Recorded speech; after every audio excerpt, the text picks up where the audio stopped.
Well, another day, another prediction of the end of the Trump administration. Just to refresh your recollection. Breaking news. A bombshell. Today is a turning point. Today was historically bad for President Trump. Today was a turning point. A turning point. We're at a turning point here. The beginning of the end for the Trump presidency. We have another bombshell. Mike Pence might have to assume the office of the presidency. Rumblings of the word impeachment. Breaking news. Another bombshell out of the White House. I believe this is the beginning of the end. I do too. It's really the beginning of the end. He may be feeling the walls closing in on him. All the walls closing in on him. The walls closing in on him. Breaking news, a new bombshell. One astrologer says this means the beginning of the end for President Donald Trump. Trump will resign. Trump is going to resign. Is this the tipping point? I know we've said it over and over. You think this is a tipping point? And over and over. This is a tipping point. And over and over. Breaking news, President Trump off the rails. It was the beginning of the end today. The beginning of the end. Breaking news tonight, new bombshell. This is the beginning of the end. The beginning of the end. The walls are closing in. The walls closing in. The walls closing in. Not too much hyperventilation. I'll get you, my pretty, and your little dog, too. Is that potentially impeachable if it's an obstruction of justice? I think we're going to have to look into it a little bit further. You were saying that this could lead down the road to impeachment, but we weren't anywhere near that yet. Does this breaking news tonight change your view on that? Are we getting closer and closer to the possibility of yet another impeachment process? Reluctantly, Wolf, I have to say yes. Is it an impeachable offense if, in fact, the president obstructed justice? So in terms of impeachment, are you taking action, working with Republicans, or doing anything that would actually move that agenda forward? Do you harbor any hopes that you will find a conservative legal mind to match your desire to proceed with impeachment? I think he can be looked at and perhaps even charged with obstruction of justice. I think that... So you mean impeachment proceedings? I beg your pardon? You mean impeachment proceedings? Impeachment originates in the House. House leadership and the Republican Party has shown no interest in that and seems like it's the furthest thing from their mind. You think that's going to change? Are you suggesting that President Trump should face impeachment? No, I'm not suggesting that. Oh, and impeachment. I'm concerned that if we don't impeach this president, he will get reelected. I support impeaching this president. I will fight every day until he is impeached. It may well produce impeachment. We're going to go in there, we're going to impeach them all. We begin impeachment proceedings now. We are introducing articles of impeachment to remove President Trump from office. I rise today, Mr. Speaker, to call for the impeachment of the president. You guys are going to be in a situation where you would have to possibly take a vote on the impeachment of Donald Trump. Would you vote yes or no? I would vote yes. I would vote to impeach. Impeach 45. Impeach 45. Impeach 45. And now we have a whistleblower. The whistleblower's complaint at the center of the storm in Washington, the center of this new impeachment inquiry involving President Trump. That complaint now made public tonight, and what it alleges, saying some White House officials tried to cover up the call with the president of Ukraine, trying to conceal the transcript of the call on a separate, highly secure computer system. Now let's sprinkle in the blatant anti-Trump bias over at ABC, NBC, and CBS. The Media Research Center analyzed all of President Trump's coverage at ABC, CBS, and NBC Evening News. Out of 684 evaluative comments included in these broadcasts, a whopping 96% has been negative versus a meager 4% that has been positive. End of quote. Now, as to the whistleblower complaint that is the subject of the current grounds for impeachment, President Trump said the call was perfect. My call was perfect. The president yesterday of Ukraine said there was no pressure put on him whatsoever, none whatsoever. And he said it loud and clear for the press. What these guys are doing, Democrats are doing to this country, is a disgrace, and it shouldn't be allowed. There should be a way of stopping it, maybe legally through the courts. It's a disgrace to our country. It's another witch hunt. Here we go again. It's Adam Schiff and his crew making up stories and sitting there like pious whatever you want to call them. It's just really a disgrace. It's a terrible thing for our country. They can't do any work. They're frozen, the Democrats. They're going to lose the election. They know it. That's why they're doing it. And it should never be allowed what's happened to this president. They don't want to talk about infrastructure. They don't want to talk about lowering drug prices. They don't want to talk about anything because they're fixated on this. And Nancy Pelosi has been hijacked by the radical left, and everybody knows it. Thank you. Okay, that's just Trump being Trump, right? But do you know who else agreed with him? The CNN Intel analyst, Phil Mudd. Now, before I play what Phil Mudd said, you need a little background information.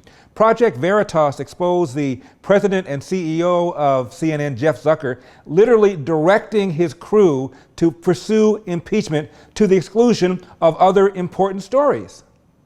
I decided to secretly record the 9 a.m. rundown call meetings, and it's basically run by Jeff Zucker, the president of CNN. We're moving towards impeachment. I mean, don't, we shouldn't pretend, this is going one way, and so all these moves are moves towards impeachment. Yeah, because what's difficult is we have some conflicting things at play here.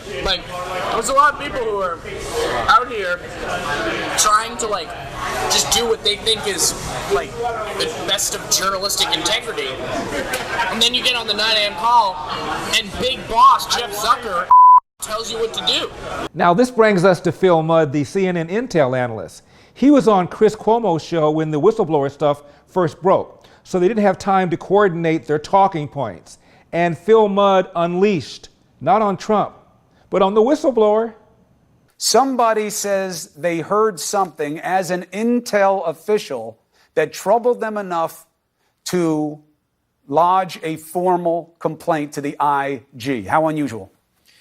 Boy, I'm about ready to blow a gasket. Can you explain? That is extremely unusual. And I listened to presidential phone calls when I was an official at the White House under George W. Bush in 2001. Can you explain to me, A, why it's the U.S. intelligence community's responsibility to listen to the president of the United States speaking to a foreign leader, and B, why the U.S. intelligence community, under the rules provided by the Democrats in Congress, are responsible to report to the Congress what the President of the United States says. Last I checked, Chris, when I served, we're responsible for chasing the Russians, the Chinese, the Iranians, and terrorists. We're not responsible for reporting to the Congress what the President says. He can say what he wants, Chris.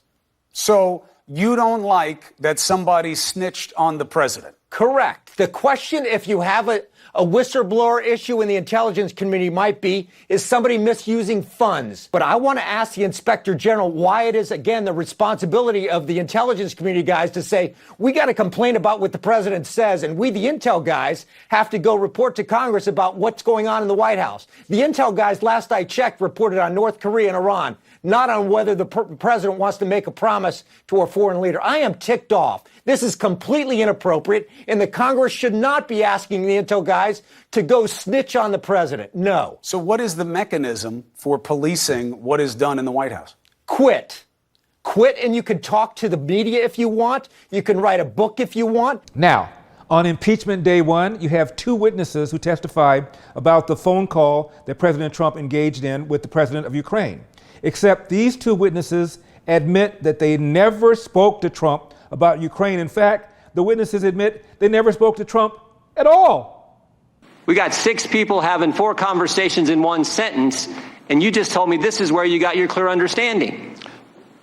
Which, I mean, even though you had 3 opportunities with President Zelensky for him to tell you, you know what, we're going to do these investigations to get the aid. Didn't tell you 3 different times. Never makes an announcement, never tweets about it, never does a CNN interview. Ambassador, you weren't on the call, were you? The president, you didn't listen on President Trump's call and President Zelensky's call? I did not. CNN's chief legal analyst, Jeff Toobin.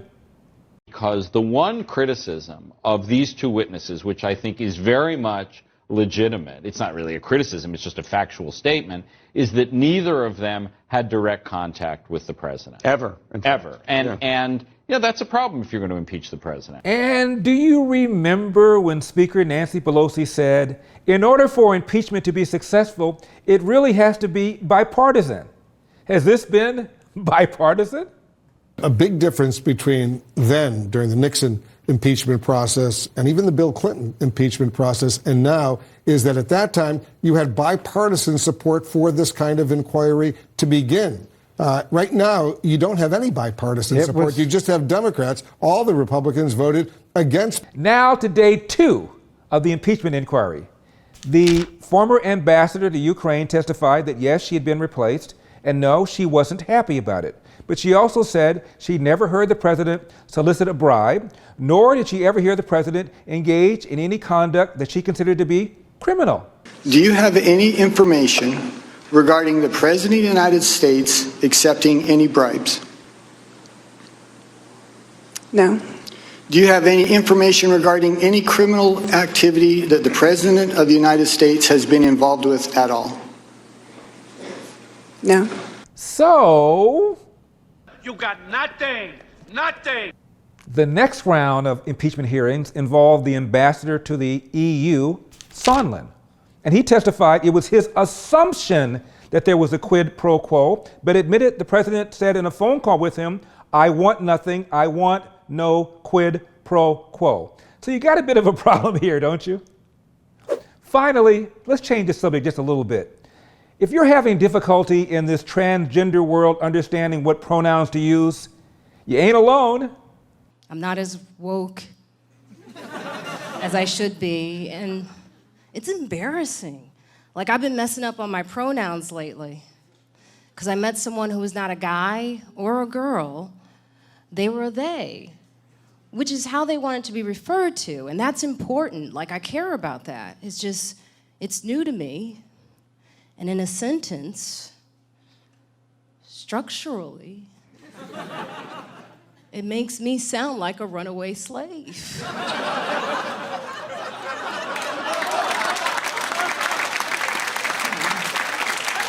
Like, where they at? They's coming? They down by the river.